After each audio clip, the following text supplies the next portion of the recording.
cut everyone. that bit Well, out. well, welcome to the podcast. Like we were just shooting the shit there. We definitely didn't forget to unmute. Honest. I think he said. In fact, he said we forgot to unmute, as if we did anything there. Like, I have a fucking iPad balancing on top of a whiskey glass, on top of something else at the minute. So I'm not exactly high tech. Is there any whiskey in it though? That's the question, Mike. Unfortunately, not. No, I'm on coffee and flapjacks right now. So we're in dinner of champions.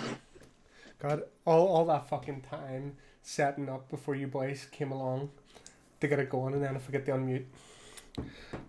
Rookie mistake. I swear to Well, God. I think, to be honest, the probably the best phrase for the last 9 months is, "Oh, you're on mute. You're on mute." Like every meeting, I freaking did it. I do it as well. Like you talking away, and then you hear someone going, "You're on mute." here's Nate Dog, just in time for the start of the show. We definitely weren't on mute for the first 5 minutes. But that's another boy that's been hobbying away. Actually, I've been seeing the Instagrams, cracking out the GSC. But I'll get back to what I was chatting about before the show started when we were on mute. Paul, you've been doing a lot of stuff with Works. It's looking really well. If you've got any pictures, send them over. I can find Yeah, them I'll ping some through my atrocious painting on them, but yeah, managed to get them built in 2 days, which pretty much broke my spirit over Christmas. But yeah, so I'm going down the road of the boy horde, obviously, starting around a core of 3 squads of 30 boys with their choppers and sluggers, and then just looking at options around that. Obviously, like I don't know when they're going to get a new book or whatever, but yeah, I just fancied playing them. Bodies. I'm always complaining that Marines don't have enough bodies on the board, so I've went to the other extreme. Yeah, like that is a man that has been playing Deathwing moving 5 inches. Yeah, if I'm lucky. All 5 of the models, moving 5 inches. But yeah, no, there's a lot of versatility. Even though the book's quite old, there's still a lot of good stuff in there to play about with. I mean, the likes of the buggies and stuff are still really, really good. I mean, they've options for mobility in there in terms of the copters, the buggies themselves, obviously, too. You've got the boys, and then obviously you've still got the jump, which seems to be friggin' great if you just want to play a smashy list in your face early and get the ball rolling. Yeah. It's like, always put the fear in me that did jump. And I was always trying, especially at the end of 8th, I was always trying to use the Stalker bolt rifle lads to snipe the weird boy. And then, which, 10 of those boys are going to pick up a lot of characters. And especially if they leave it open and their range is pretty good. Especially, Dark Angels with the extra range. But yeah. You also had the watched stuff to just deny that instantly, and I was always one I looked out for. Was just to deny that to jump. Yeah. It's giving you something to deal with, just with the way Ninth's panned out. It's obviously totally a movement game and objective play, so giving you something in your face turn 1 that you have to deal with while you sort of try and consolidate onto the midboard. Obviously, they're not the most resilient at current, but the Goths, what's the clan? Where they 6-up Invon. Death Skulls? Death Skulls, sorry, yeah. Death Skulls. So it was actually Nate and me had been chatting a bit about that just in the group chat between what the Goths offer and then the Death Skulls. But obviously, Death Skulls, you've got your 6-up Invon across the board. Every unit gets a reroll hit, reroll wound, and reroll damage, which is pretty sweet. And then obviously all your infantry get OBSEC. So it's cool for the likes of your commandos, which can deep strike in. Even the Storm Boys too, pretty nifty on them, and they're obviously quite mobile as well. So yeah, there's plenty of options there. I'm going to have fun sort of exploring lists once things get kicked off again. And Big Gaz is an answer for so many problems. Do you know what I mean? He's the the hammer that you can just throw at a lot of issues. You know, you go, I'm not sure how I'm going to deal with this. Well, I'll make sure they're not sure how to deal with big gas in their face. Do you know what I mean? Yeah, so what have you got? I mean, what sort of psyker heavy lists have you got floating about at the minute? I know the meta is obviously all over the Chaos place. Demons, especially with the big lads on the board. You know, they're more viable than they've been in a while after that Psychic Awakening, giving them the what do you call those things? The Exalted. Yeah, the exalted shit. Now that's tasty across the board. Like the blood letter, or not blood letters. What do you call the corn ones? They're still pretty dog shit. They look amazing.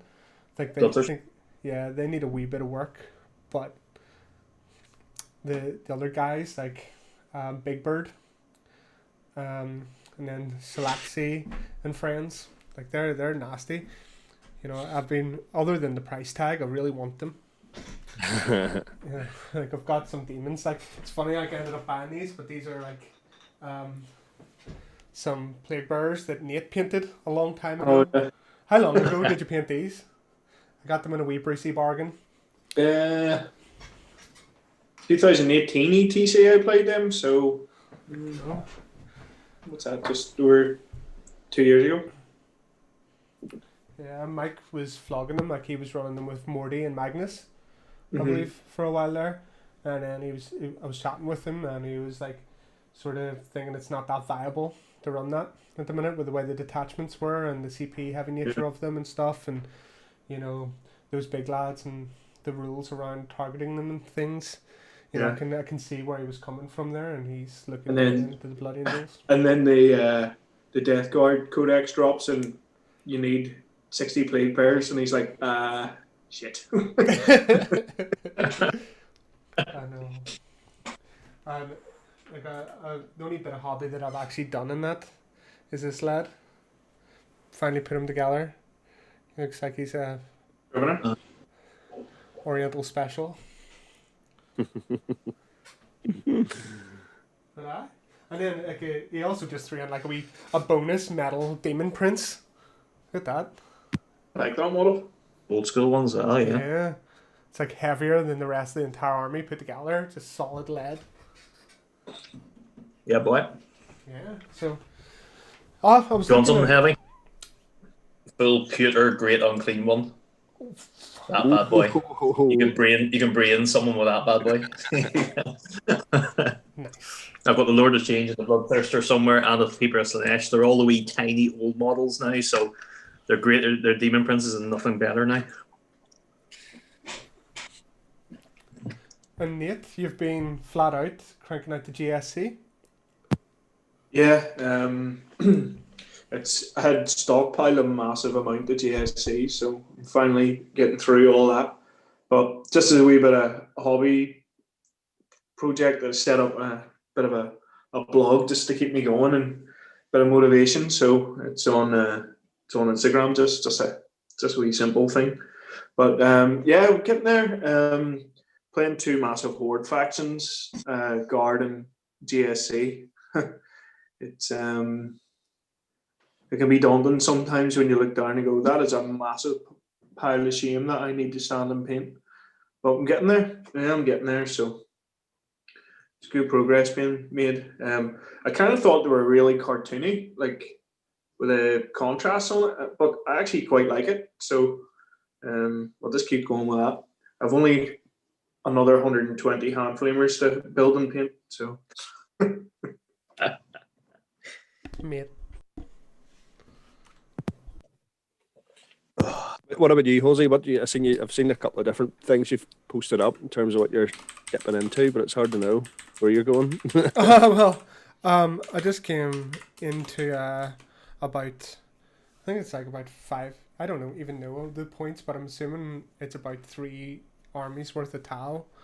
Like I feel dirty because of but it's like it's Stockholm syndrome. It's like all the pain they've brought me, but you know I started to love them because of it. So yeah, it's like it was quite the wee bargain, and it's a paint scheme that I'm able to replicate, which is always something I look out for when I'm buying them. So let's see if I got a wee picture handy. that can pop up of them. They look pretty cool. But there's, like, for example, a lot of lists. Like, it used to be triple Riptide and stuff like that. I know fuck all about Tau. I started chatting with Scott earlier, and like I was saying, you know, I know fuck all. You know, I'm only starting to really pay more attention to the data sheets and things now that I've got an army to put together. I always just knew enough to start to basically play against them, knew what their tricks were, what their rules were about offloading stuff. But the real jank, I don't know. I don't know what's effective. I don't know all the movement ranges inside out. There's some Forge World bullshit that is in this lucky bag that I got. You know, so I was looking at those and figuring out what was going on. Like a couple of Tetras. You know, they're 4 wound T5, move 18 inches, get free outflank, and they're 40 points per model. So, like, looking at that data sheet, I'm like, that's cool. Like, they can do a job. They've got fly as well. They're a vehicle. So it's like, all right, well, you know, a couple of those could do something with them. But at the end of the day, it's a 4-up armor save. You know, things just look at them, they're going to disappear. But they're only thinking that, and whenever I chat to anybody that actually knows Tau about it, they go, oh no, but you can, like, have these drones that will do the same thing and could move 20 and are only a little bit dearer, for example. So there's so much shit I don't know, and all the fucking names start with like X5801, and you're just like, what the fuck's going on? Yeah, but I'll try and get the pictures here in a wee minute and put them in the chat. Did you get any stealth suits? Yeah, so this is what I got. I got 8 commanders, 3 fusion, 2 missile, 1 cyclic. The old Shadow Sun, the new Shadow Sun on sprue, a Fireblade Cadra, 1 ethereal and disc, 3 Foresight Marksmen, 3 Riptides, 1 has magged weapons, 5 broadsides, 6 crisis suits, 12 stealth suits, 15 fire warriors, 25 breachers, 3 missile turrets, 30 Kroot, which I'm loving, 51 drones, which are probably worth the price I paid alone. Like 40 of them are shield, so that's probably your 2,000 points in shield drone alone now. 5 guns, 5 marker, 1 guardian, another box of drones, and then the 2 Tetras. So it's quite a fucking chunk. Let's see if I can pull the picture up here. Yeah, the stealth drone or the stealth teams, they actually have a weird deployment thing where, so say you win the roll off and you want to deploy them first, so you can drop them first, but they don't have a restriction on deployment zones. So say it's a really, really narrow deployment zone, and the unit is quite big. If you invest a lot of points in it, in terms of filling it out for a big footprint, you can actually put them like 0.01 away from their deployment edge, and they can't leave their deployment zone. So it just buys you a turn. That's what Scott was doing. He was doubling up on that. If he won the roll off, it'd give him an opportunity to, especially in the narrow deployment zones, to pen people in. So nobody's going anywhere first turn until you kill all that. And then if he didn't win, you could still forward deploy them on an objective or in a building or something, you know. They're quite interesting, actually. I like them. Yeah, I'm looking forward to it. Like, I think it's going to be quite a while before there'll be any tournaments in real life, so it's something to you know, learn, get to know. Yeah, just on that note, I got an email from Course Corner today, so they have a question mark above March, so they're giving me good notice, at least. So they've said they're not sure whether or not they'll be open at this stage, even in March. So it's just going to be playing it by ear. I think we've sort of said we can leave the call just to take into account any of the guys it's going to affect. So that's just Matt travelling over from England. So yeah, just hold off, guys. On if you were planning on staying over or anything, just hold fire. The hotel knows the crack anyway, so they're willing to work with us. And the glory of that is we only want a away player. We can sort of leave it quite late before we make the call. But hopefully, fingers crossed. All Fingers depends how crossed. next month goes. I know, I miss playing these games in real life. Like, you know, I'm being all sad and playing these games by myself just because I want to roll dice. And then, you know, It looks like it's going to be summer, and the executive just came out with a thing there. All the vaccines are meant to be done by the summer for everybody. Now they're starting anybody under anybody over 18, and up basically should be vaccinated by the end of summer. Fair. Happy Well, I mean, if days. it's pushed to summer, it'll be obviously disappointing for everybody, but you know, not least of all myself running it. But Yeah. you know, as long as it gets to go ahead, it'll give us. We'll definitely be ready for it. Put it that way. And then the boys at one point are chomping at the bit to get their one run too. Mm-hmm. So there's always that. I know. And then on top of that as well, we've got the boys across the water are also in Scotland. They're trying to get things going as well. So it'll all come at once. It'll be good times. But here, It's going to be really interesting. Oh, sorry, go ahead. no, work away. I've just had this tab. Yeah, it's going to be really interesting for the meta, like, because there's obviously like a book a month they're looking at release schedule, so you could potentially have 6 new books before there's any face-to-face tournaments. Yeah. Really interesting for how that pans out. It's all great in theory, and the guys that aren't playing TTS or whatever, you know, some of the lists that could be their first outing. Yeah. Well, Yep. while I've got the tab open, I might as well give a shout out to Richard Moore, who won Warzone Christmas with his Blood Eagles list. You know, fucking stumped everybody. Looks like his trickiest game was his second one. It certainly wasn't his fourth game against me. I was lucky to dodge him all weekend, so is that enough? I never dodged Deke. We always end up playing. He always end up beating me. He's other than, like, you know, I talk about every fucking show. My first game competitive game against Mick playing Tau. It's always Deke's Tau has done a number on me twice. You know, so that's where the hatred comes from. But yeah, like I can speak of my game against him. It was my fourth game.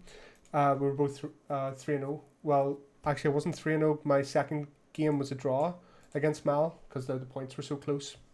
But I was going into it, and our lists were so similar. Like, if you swap the Vanguard veterans for his what do you call it? The Golden Boys assigned guard, you know, other than that, it was pretty much a mirror match.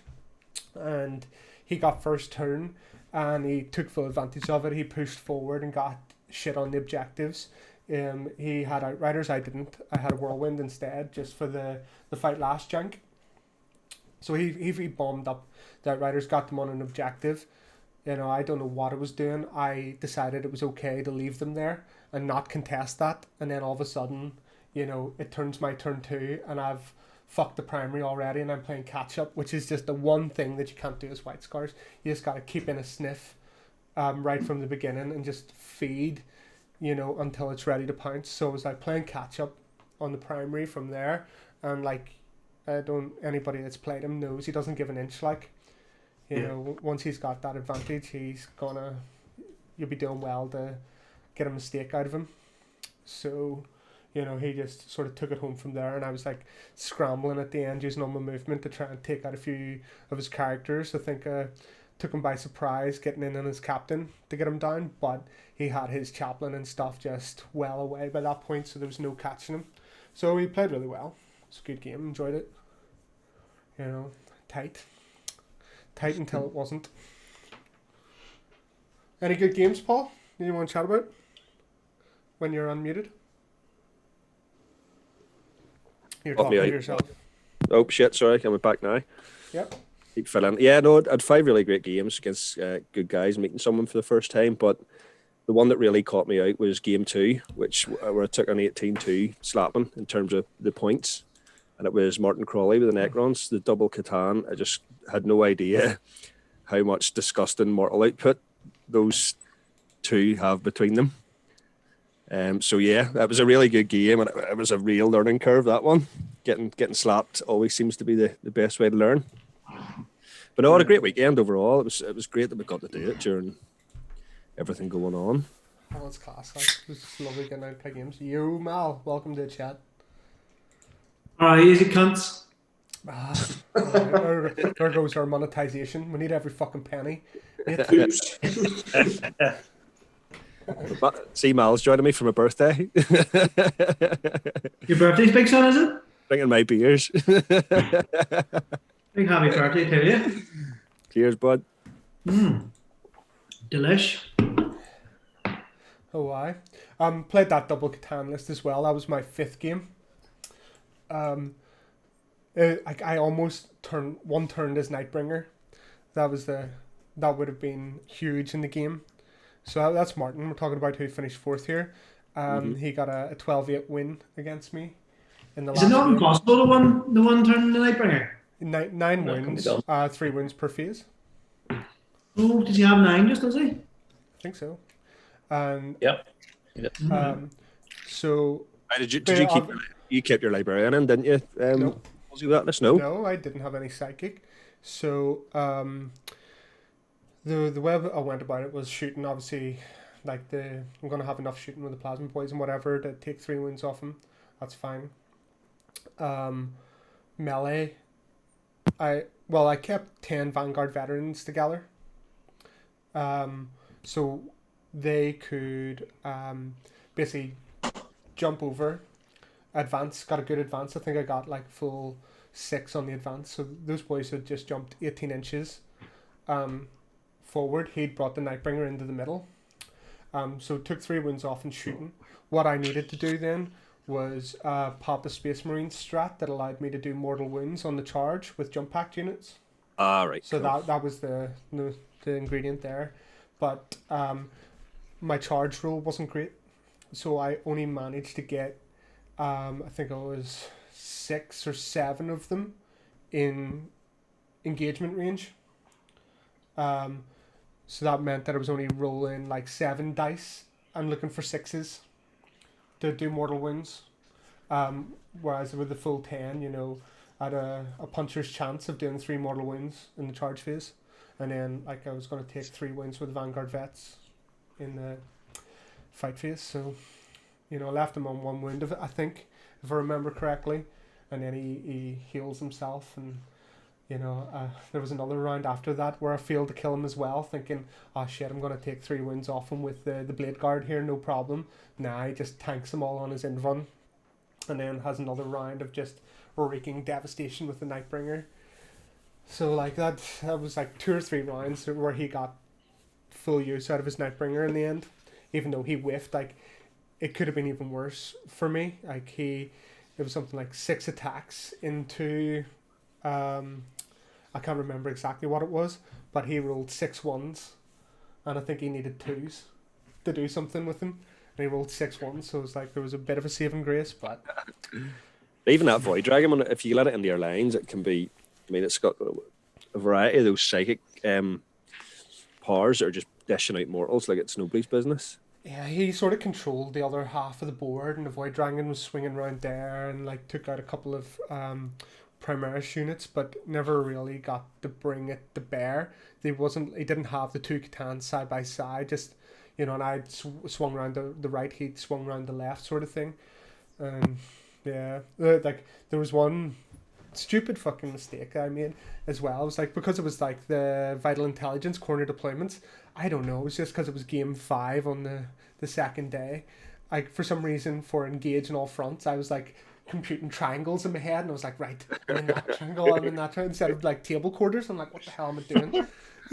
So I lost some points on that. But yeah, the real turning point, I think, in that game was just letting his Catans get too much time. Like, it's a bit of a meme list running double Catan, but it goes to show you what it can do. You can see why I got 2 losses with it, because it would be swingy like that, but not fun. So how did it actually unfold in your game then, Paul? It was honestly a case of Martin knew what he was doing with the list, and I really hadn't a clue about what the Void Dragon done. Partly my fault there for not knowing, but obviously my low body count, because I was running heavy Deathwatch, or not Deathwatch, Deathwing, It just allowed it. There's limited amount of screening on that list, especially when you're pushing into the mid board. So he was able to bring them to bear where he needed to put them, and use them to best effect them. And obviously, like the likes of support characters and stuff that are drifting in round, your apothecary has to be close to a unit to be able to get most use out of it, etc. So they were exposed. And again, it's probably a problem that I find with the heavy Deathwing. You need to be quite surgical with it and know exactly what you're at piloting it, because you have no fallback grace in terms of bodies or screening potential. So yeah, good experience nonetheless. Well, it was a good finish as well, like 5th place finish. And when was your last 40k competition? I think it was 8th. I've played one in 8th. Fuck, it must be like 2 years ago, maybe more. It was actually in the old Tabletop Tavern, so whenever that was. What did you run? I was using NIDs at the time. I borrowed NID army. I didn't actually have a 40k army at that point. I was playing AOS predominantly, so borrowed an army, and that was that.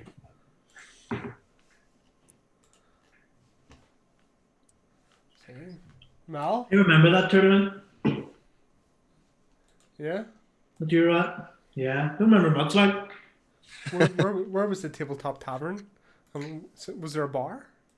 there was. There was a bar full of old men. Me and Cahill went in like our first tournament or two. Me and Cahill went in and sat down with all the old boys, and they were asking us. We were all like, "I just roll dice and play toy soldiers, sweep to the beat." They were not understanding what we were on about. These old guys, just going, "You're rolling what?" It used to be quite cool, and they'd done a lot of AOS down at it too, and you used to get the Sunday morning drifters that had been on it all night. You used to drift out into the game and bed at the back, still With absolutely steaming. Always entertaining. And it was like time travel. It's like you get off the bus and you've stepped back into 1963. It was fucking like, I don't know. It's so hard to describe. But it's a cool venue, actually. I really liked it. It was just a shame that we couldn't just pick it up and bring it a bit closer, I had like a wee hatch in the door, and it always reminded me of Lord of the Rings whenever they go to meet Gandalf.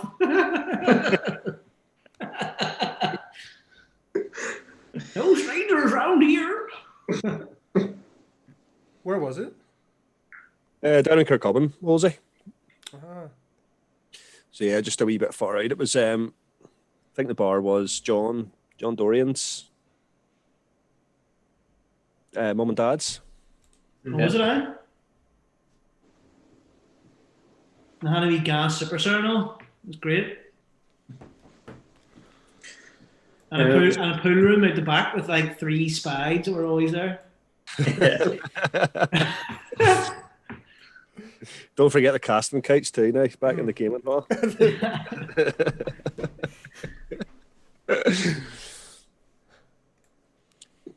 Well, Mike, I'm in Awoken Sun. Mike, have you started on the Silent King yet? I fucking have. I've it partly built sitting in front of me. Yeah. Seriously, hold on. It's I quite can a take model. nice. I see building this thing not as bad as the Great Unclean one without instructions, but hey, I don't know where's my camera. Yeah, Oh, you're getting there. That's as far as I've got without instructions so far, and that Great Unclean one was a bitch as well. So I managed to find enough photos online to make it work. And a bit of green stuff. Yeah. My fucking hobby table is just backed up with projects at the moment. Necrons of an Incarn, of a Deradeo kicking around the back. Yeah. Mix of all manner of shit, just as I try and get some shit off sprues. That's what I made the title of tonight's podcast. Is like the best laid plans of 2021. Just all the shame and all the building. It's because it is pretty much impossible to say where things will go. By that time, like you say, Paul, it'll be like 6 books probably before the next tournament happens. But It'll make for a good event though, throwing everybody into a pool like that.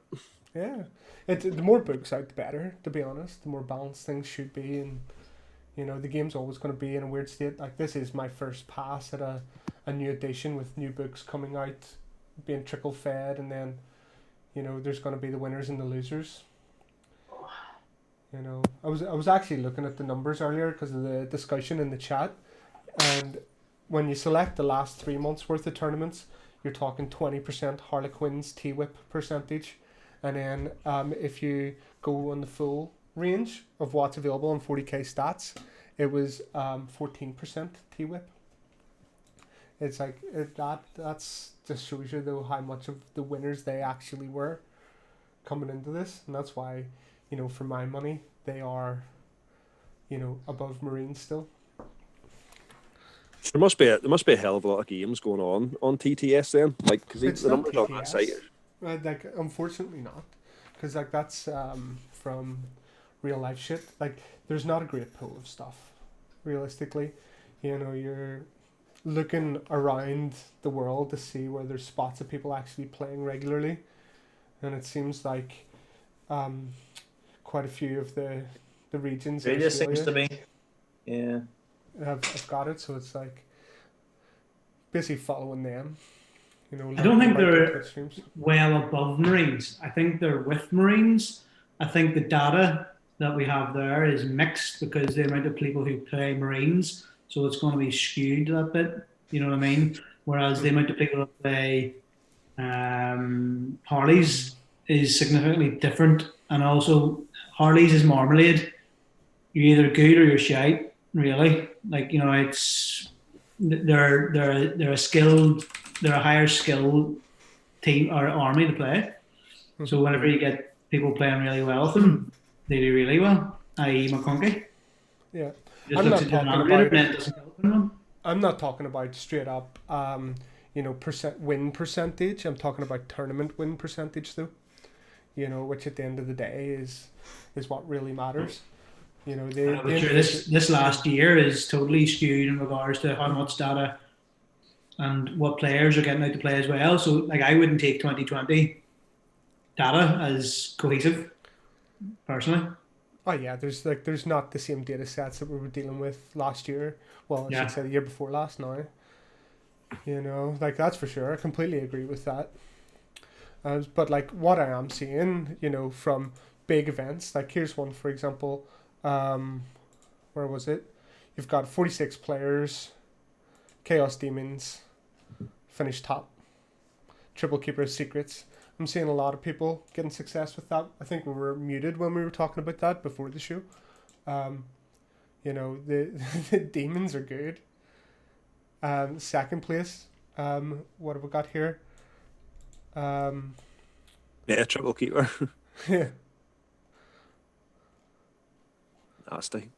It's just like a copy and paste of the AOS list that was on the same sort of madness when it first dropped. Yeah. And then you've got Marines, Ultramarines finishing third there.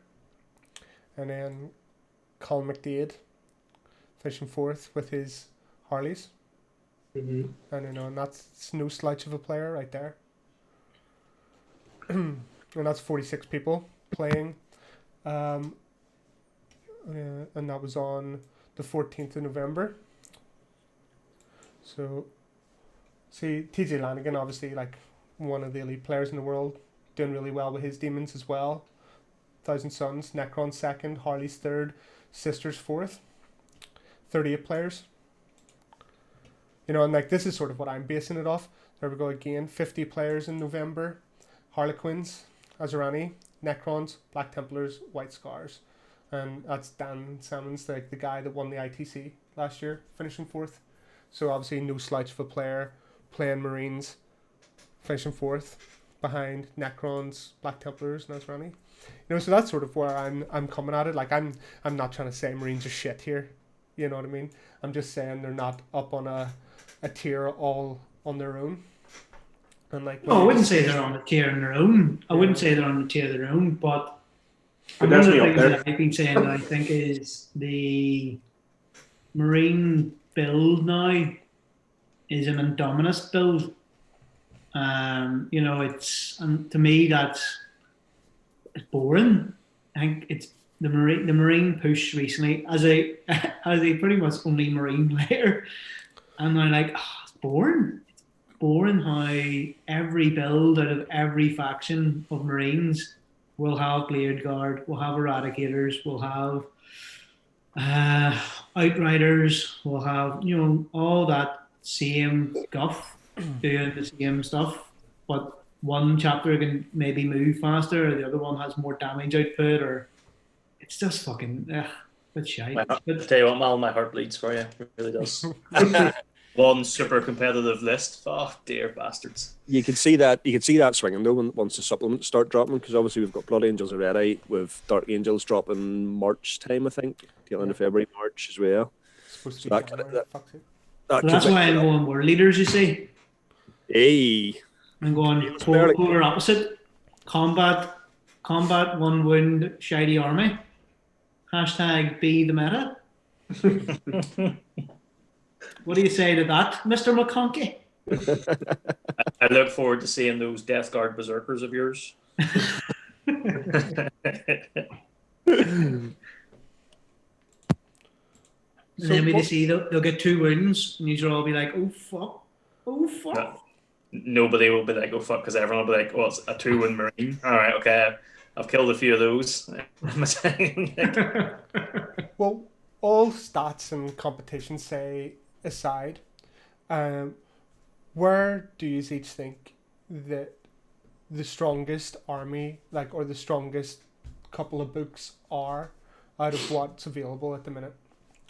And you can even use Death Guard previews, throw into the mixer. But what do you think is the strongest right now?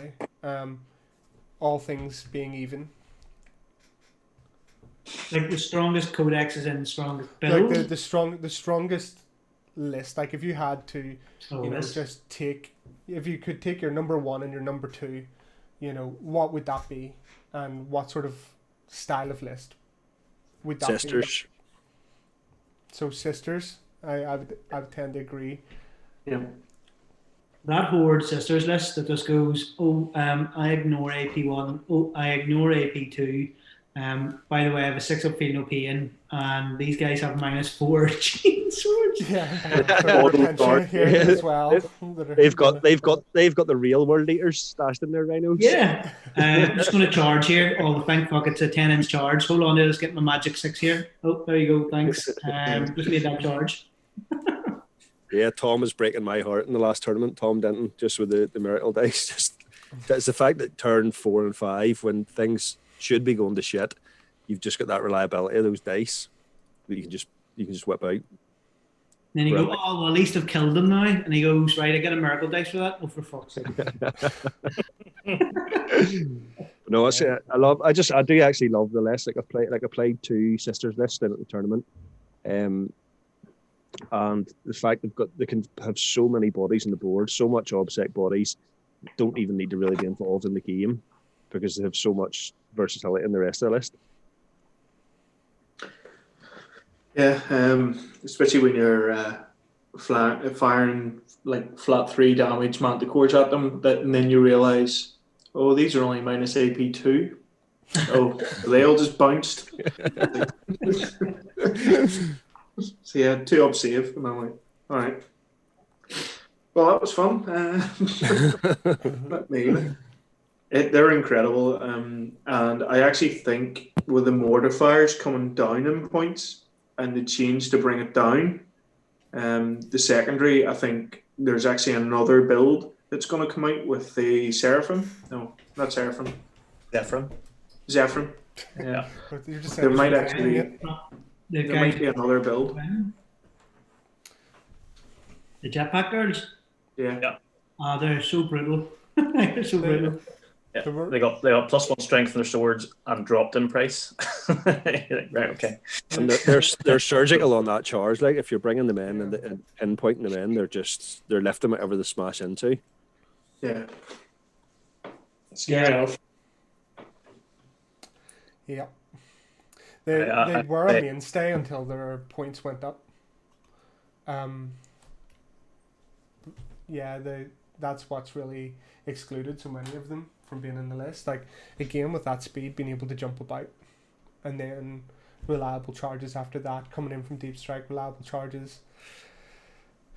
It's a list, like, I haven't been really following. I don't think much is happening, but you had the likes of Brandon Grant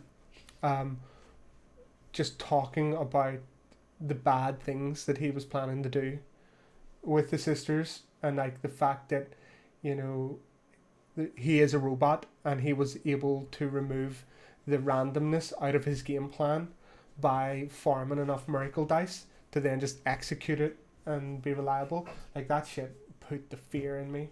You know, I was like, is this what we're going to be up against? You know, when we're playing and people get, you know, used to this and start playing sisters at, you know, that level, with that level of reliability, what are you going to do? How are you going to tech into that? You know what I mean?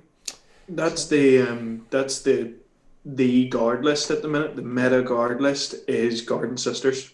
We're in a chat. Me, Scott, and Deke are in a chat with Brandon and a few other sort of players. John Lennon's in it as well. And we were just talking, and then like the last 8 lists coming through, even today, still have sisters in them.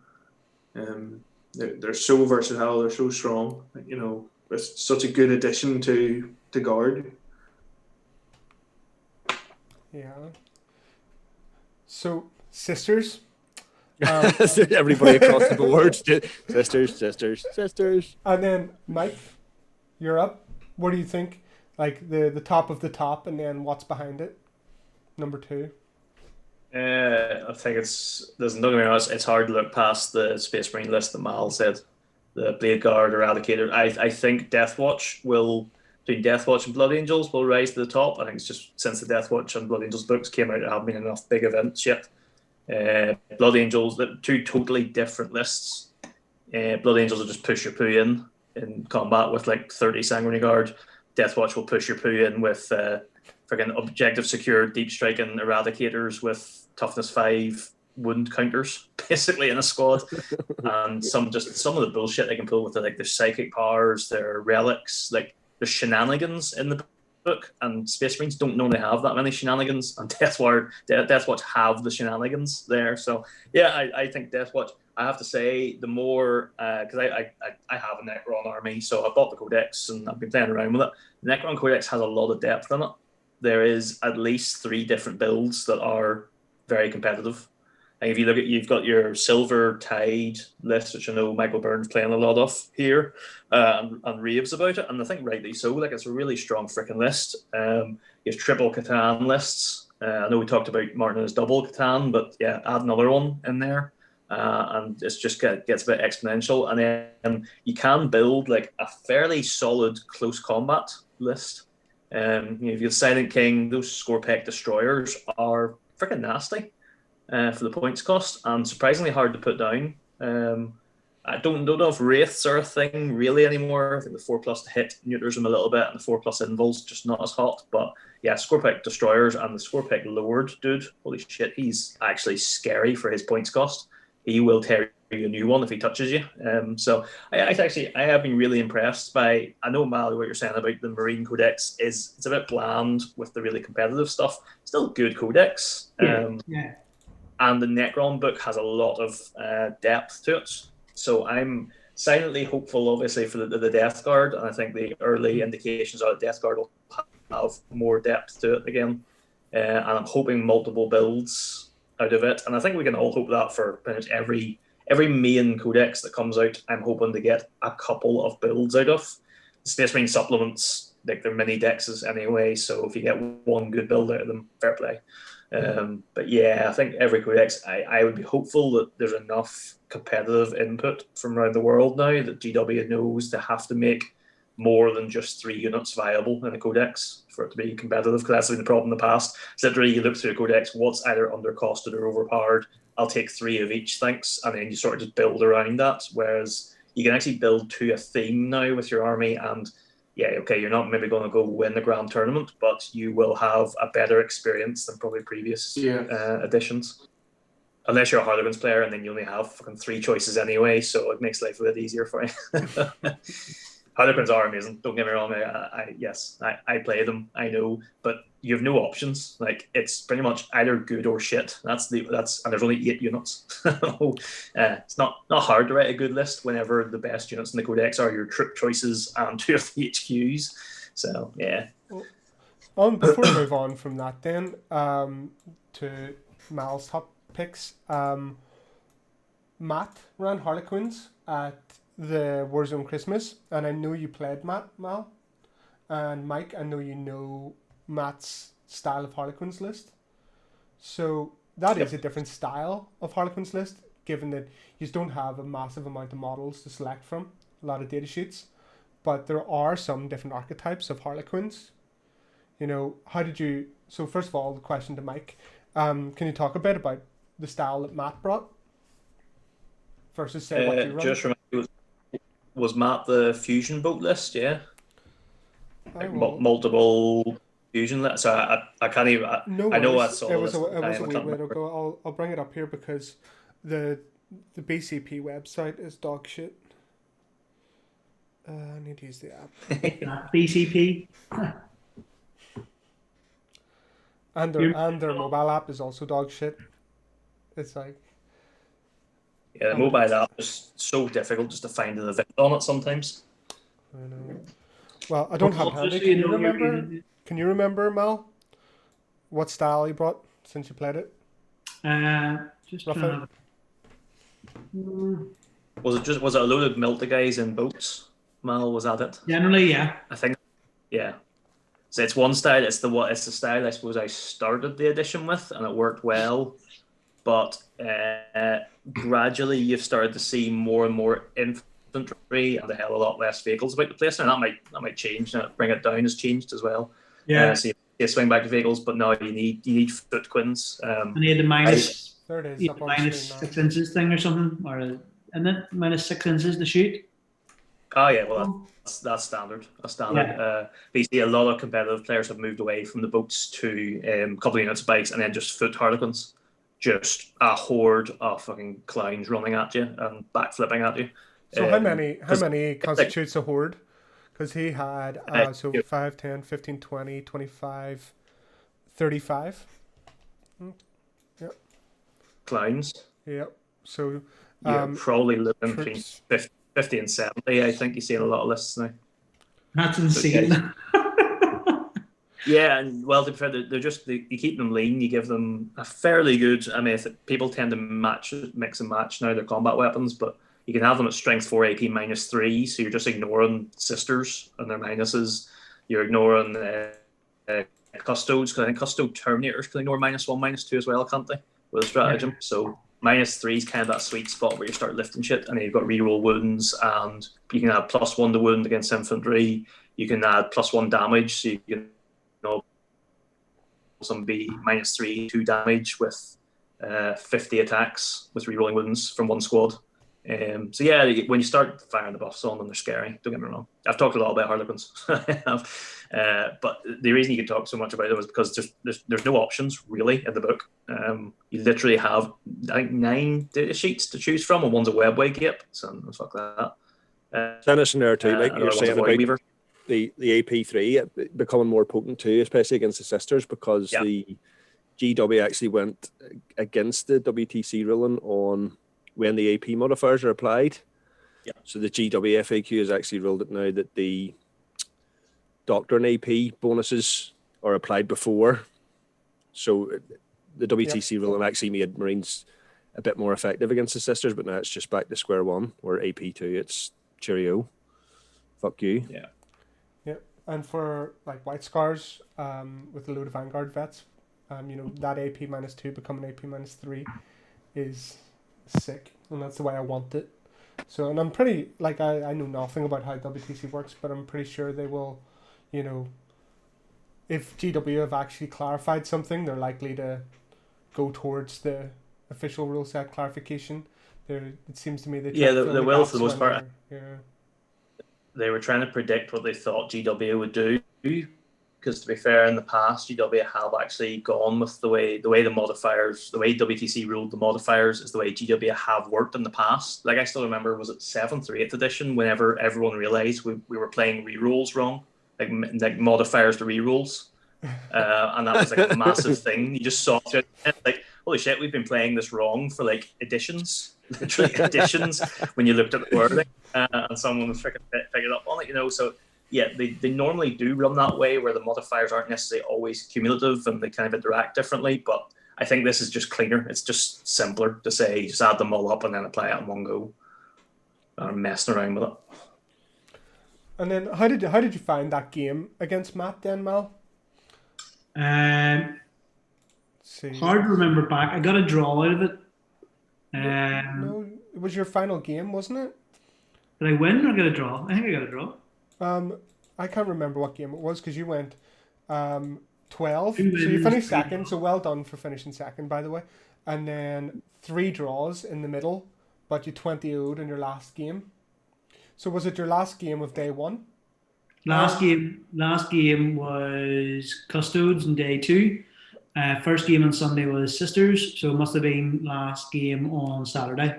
So that would have 10-all then? 10-all, yeah. It looked tight. I was sort of floating about on my way out, and it looked like it was going good game.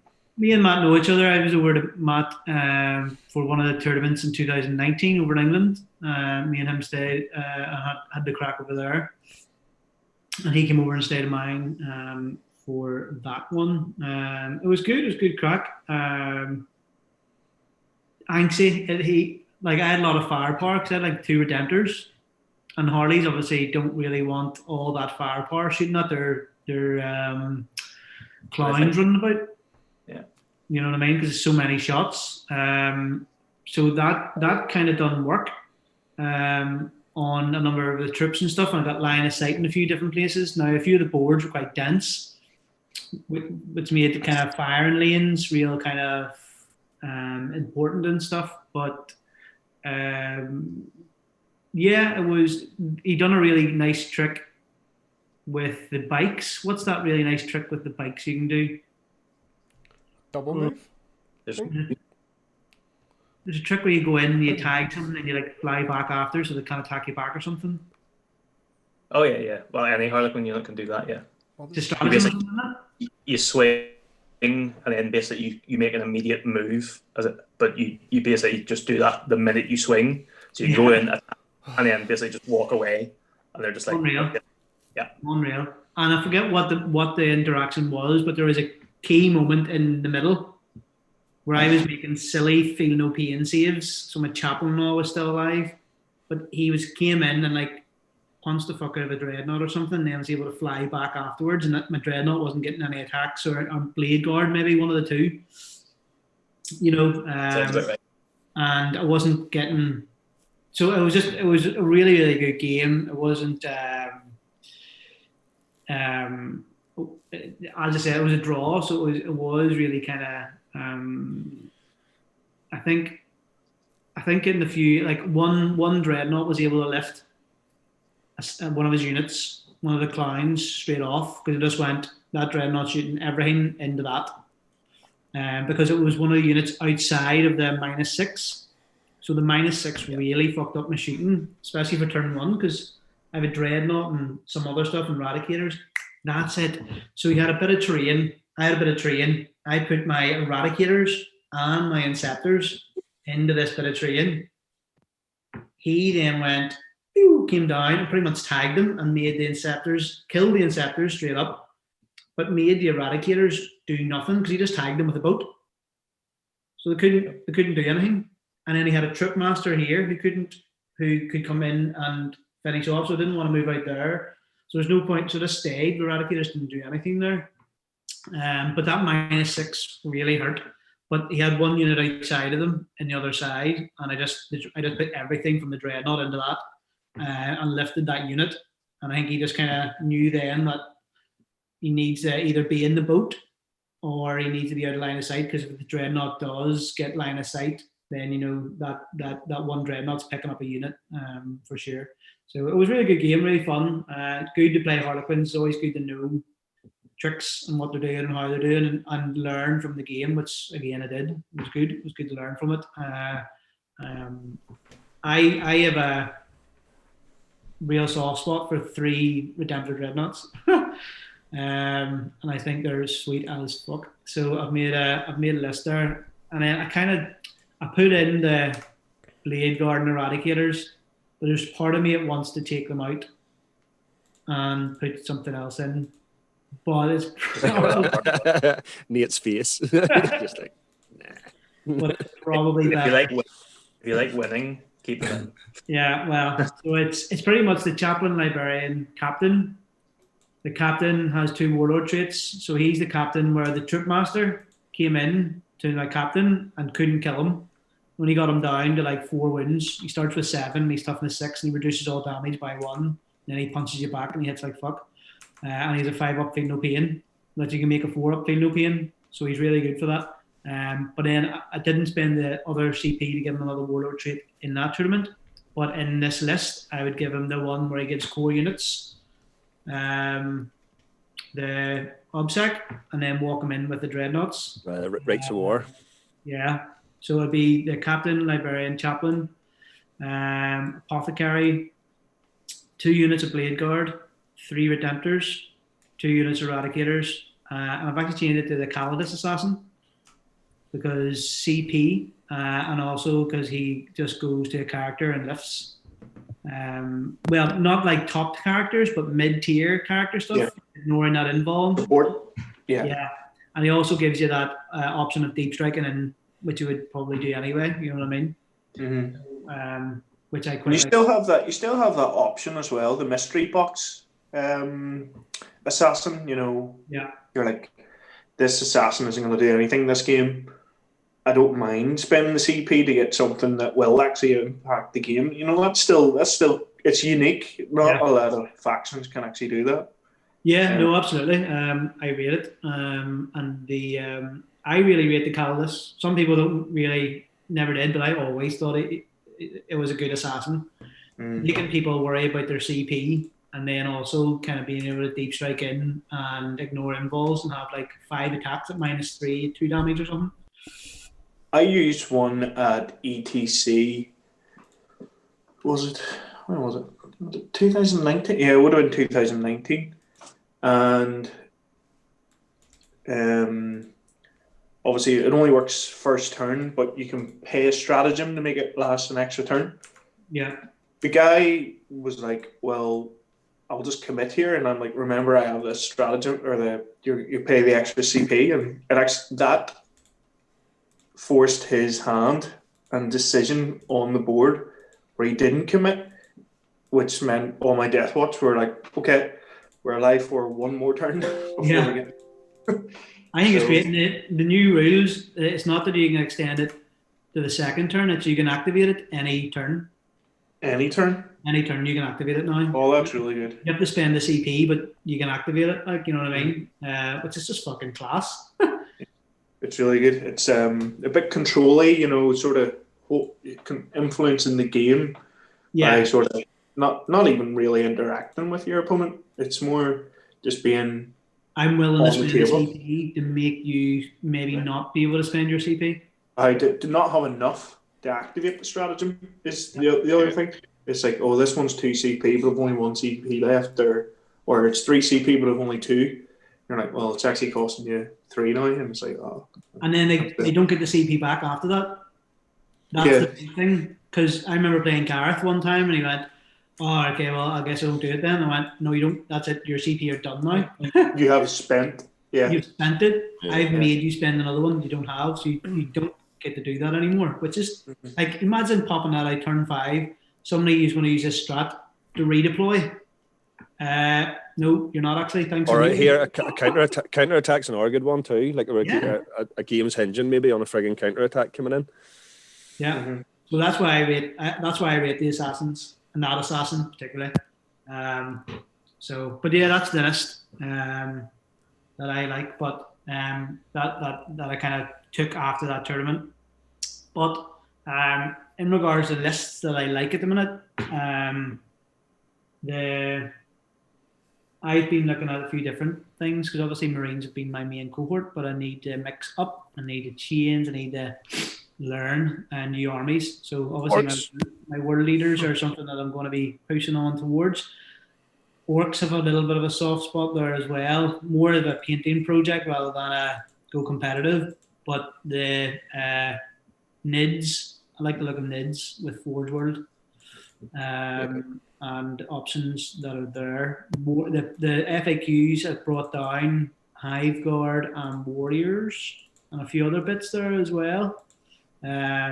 Warriors are interesting. I've always thought Warriors are pretty good.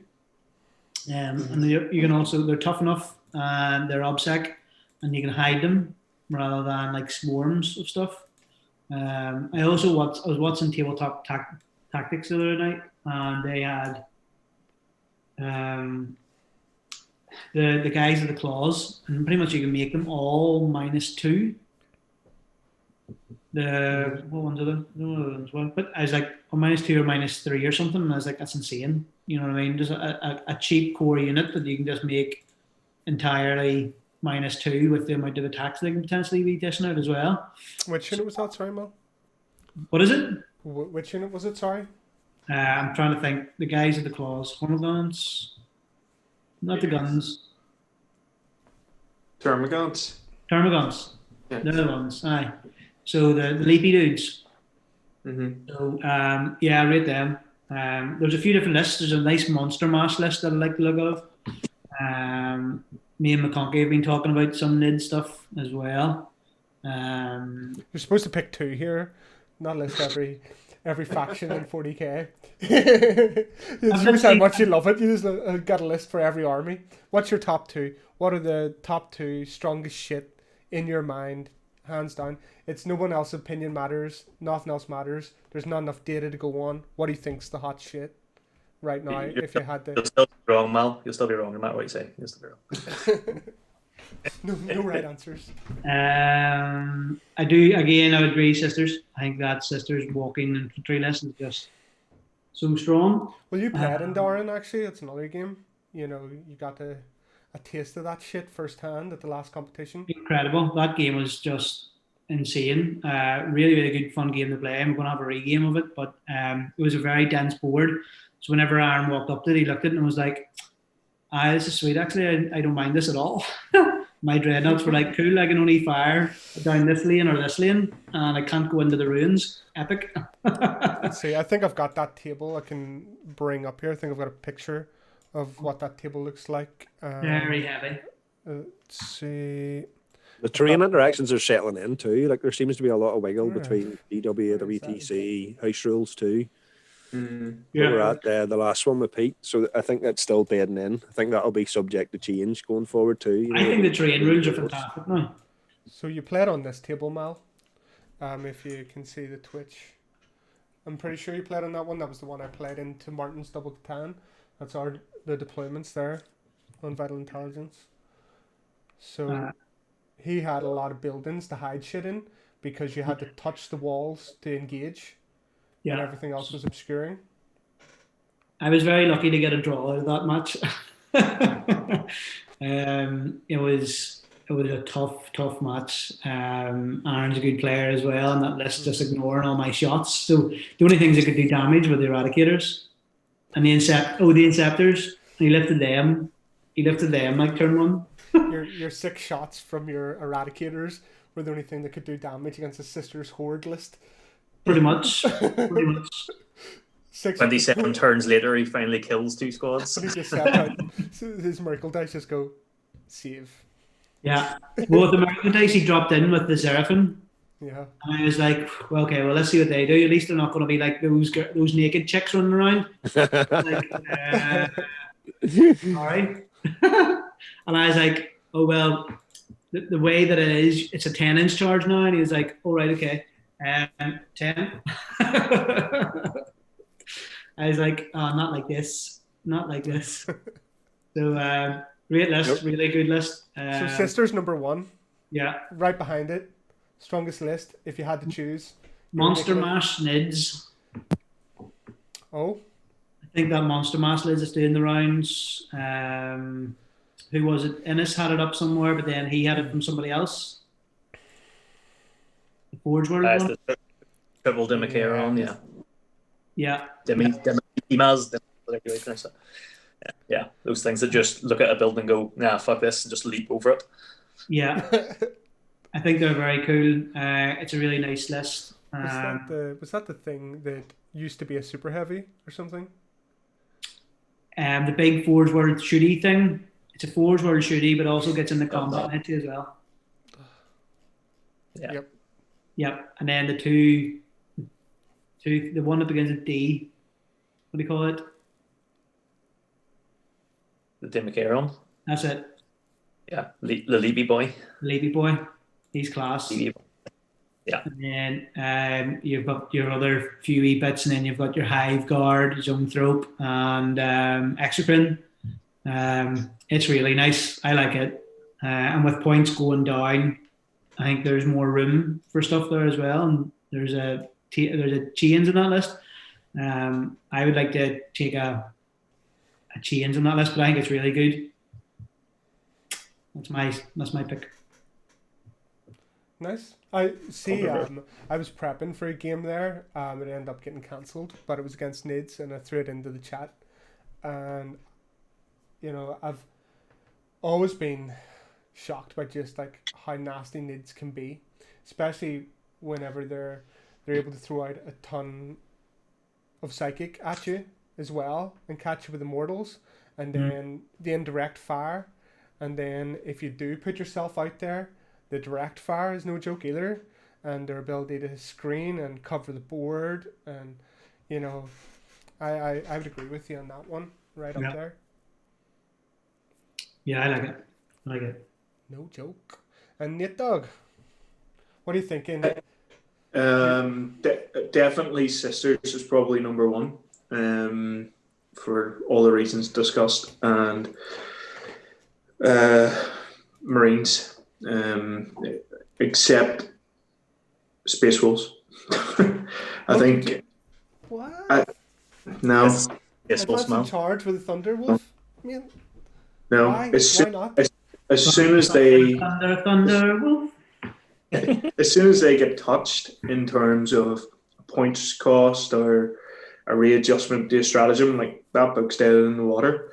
Yeah, you can do really nice hero hammer stuff, and it kind of all works. But the way boards are set up with the amount of terrain, runes, line of sight blocking, yeah, you can probably get up the board eventually, but it's right. What's their move? Are they? They move 10, right? Yeah. And then they can advance. So a and D6. they have shit to make their advance +1. Yeah. You can even run them as successors, can't you? You can, So you can but run them as better Space Wolves, basically. Kinda. You lose the exploding sixes, but Or you can add that in as a successor trait, though. yeah, but then you lose the relics, which is the other thing. So you got to pay more intervention, isn't it? Yeah, heroic intervention is massive for them, but that is. There might be a triple Redemptor list in there somewhere, but I don't know. I think they've dropped the ball again with Space Wolves twice in a row. I am so sad for you. I know. I remember your Wolf Star list. Do you remember the game we had at tournament where I literally just had like 4 Hive Tyrants flying like a square, sweeping your invisible Wolf Star over and over again because I couldn't hit you otherwise. Just sweep attacks. Like, I'll pick up 1 dog. Oh, there you go. There's another turn gone. Like, I will throw a crack grenade. Yes, because a crack grenade up at your Hive Tyrant. Oh, it missed. Oh, I missed. Good turn. Yeah. Once that was round 4, and we just looked over at Scott's table. And Scott was playing double Stompa, and he had all EMP Devilfish. Yeah. Oh yeah. Freaking leapfrog. Mm-hmm. Literally, we just knocked ourselves out of contention in that. Yeah, we were like, this is going to be 10-10. Yeah, so Marines would be my second pick. Any particular faction? So you say what's not good. Any particular faction that you think is the best of the Marines as it stands from what you. As it stands, I reckon Blood Angels, and then followed by probably White Scars. +1 to wound is hard to look past. Like you just is a base thing. I haven't seen enough of the Death Watch yet. I know what they can do, but I think you have to really know what you're doing with Death Watch, because there's a lot of trap units where you can just pour all the points in, and then you're like, you get no return on it. And it's like, you need a plan. Like it seems that you need to really start from scratch with them and start building it up from the ground up, because you do have everything, and because you can spam anything. You know, it's very easy to walk down that path. You know, I started writing lists and it's like, this is a load of dog shit. You know, and then it took me to start over and try to figure out, right, what is it I actually want to achieve with this, and then building around it, because you've got all the toys and you can't bring them all. So you have to like try to refine from everything what it is that's going to complement what style you want to achieve, because you can go down a really nasty sort of melee one, you can go down a really shieldy, hard to shift one that has obsec everywhere. You can like try to, you know, mix the two. You can then also go down shooty, you know, and really optimize the shooting, and then you've got the little bonus features of being able to control your opponent with saying, right, you can only shoot what I want you to shoot, you can only charge what I want you to charge. You know, you can put the 5-up in Vunch, you can put the 5-up Feel No Pains, you can jump, you can select the chapter tactic from another unit, you know, to get you out of a hole, or to, you see a gap and there's, you know, a moment where you go, right, there's a moment where, right, I'm going to put Iron Hands on this now, I'm going to take advantage of that mistake, or, oh, boom, just like you used to do an 8th with the Grey Shields, it's like, right, I'm White Scars now, boom, you know, I'm going to advance and charge, and then being able to maximize your use of the doctrines, and then really shuffle that, so you could take a Dark Angel's Warlord trait, so you can take Brilliant Strategist, which is going to allow you to jump back a doctrine as well. You can use the Space Marine chapter tactic to set a doctrine, or to set to achieve a doctrine by giving somebody everything for a turn. So you know what I mean, like, because you've got everything, the hard part is deciding what angle you want to go with, and then trying to work around that and refine that. So I don't think there's any one Death Watch list, but man, those fucking Indomitus kill teams, Yeah. you know, you know, I don't want to be shooting a bunch, like a 10-man squad of T5 with 5-up Invans, 5-up Philippines. When are we getting the heavy intercessors, by the way? Are they friggin', they're not out, sure they're not. Oh yeah. They're just like a myth that's like in every book but has never been released. We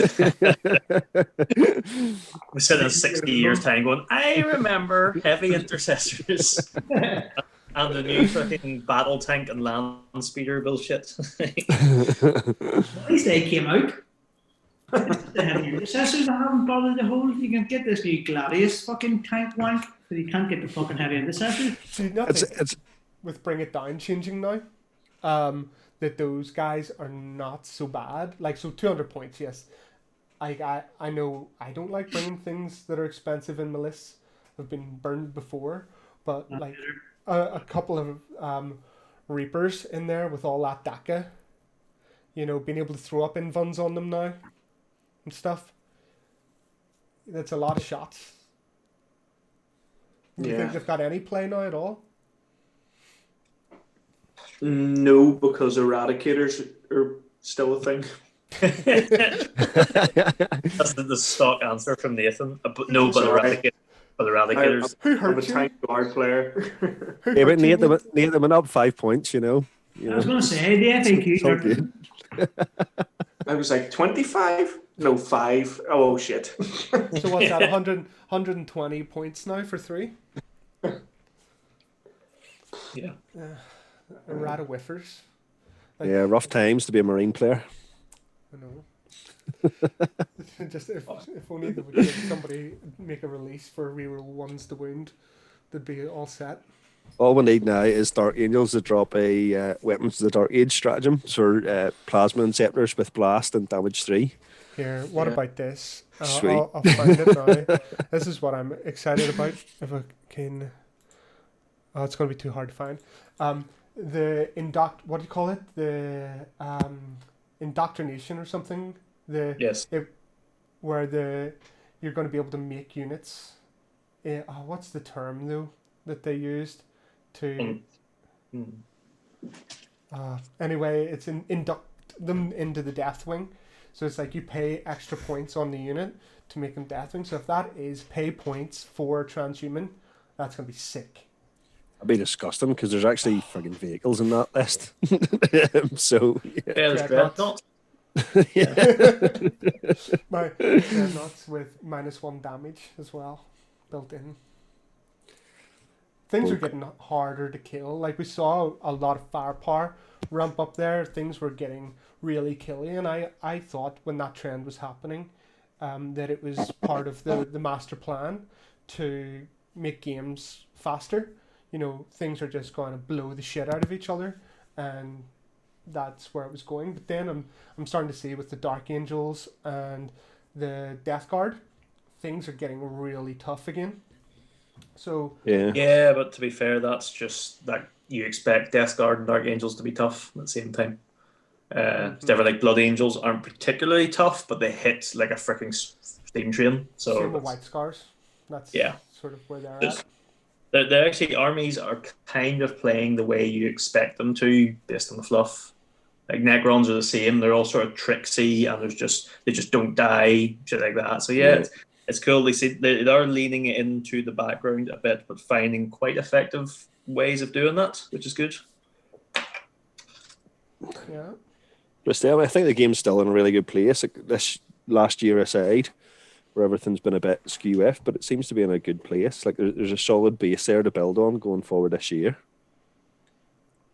Yeah, it definitely is. Like I'm just doing complete random shit on the table in my game room, just trying to figure out how stuff plays and on the table, trying to get out of my own head a bit. Not so much just jumping on TTS to do it. Like I do plan to get more TTS games in soon, but sometimes I just want to throw things down on the table and practice stuff. So like this is the game that I've been running. I've now ran it 4 times since Christmas, and it's Dark Angels against Knights and Custodes, and it's been so interesting every time that I just keep throwing it down. But this time with the Dark Angels, I've got a couple of flyers in there, and what I'm trying to do with that is because the Dark Talents just like the flat 3 mortal wounds is crazy, and the fact that you can just come on out of reserves with them. So I think there's a lot to be explored. I don't think the archetypes that we've necessarily fallen into will be there in the long run. You know, the Indomitus is strong, but I think that, you know, things like the triple Talon Master with a couple of Deathwing just standing beside it, making it untargetable. You know, that was always the edge that I tried to do with Talon Masters using the Lookout Sir keyword.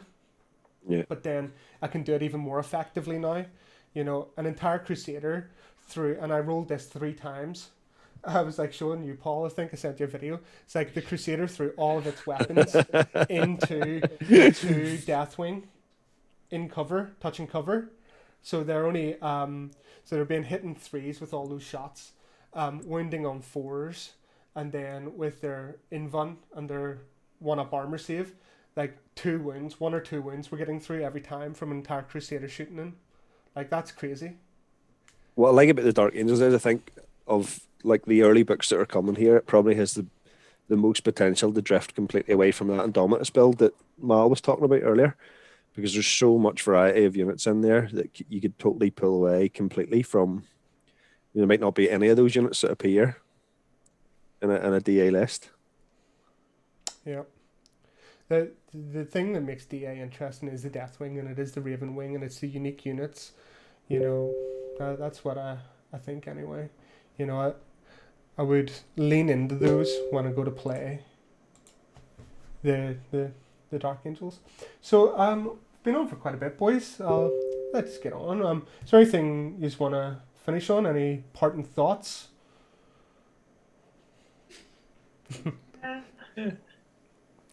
Yeah. What's the plans then for the rest of lockdown? Get steaming. Yo. Well, Work, earn money, get steaming. nice one, mate. Well, here, let's call it a show. Thanks very much for joining, lads. Appreciate it. Cheers, Jose. And cheers to everybody that was watching. Good. Take it easy now. Peace. Okay, okay. Dead on.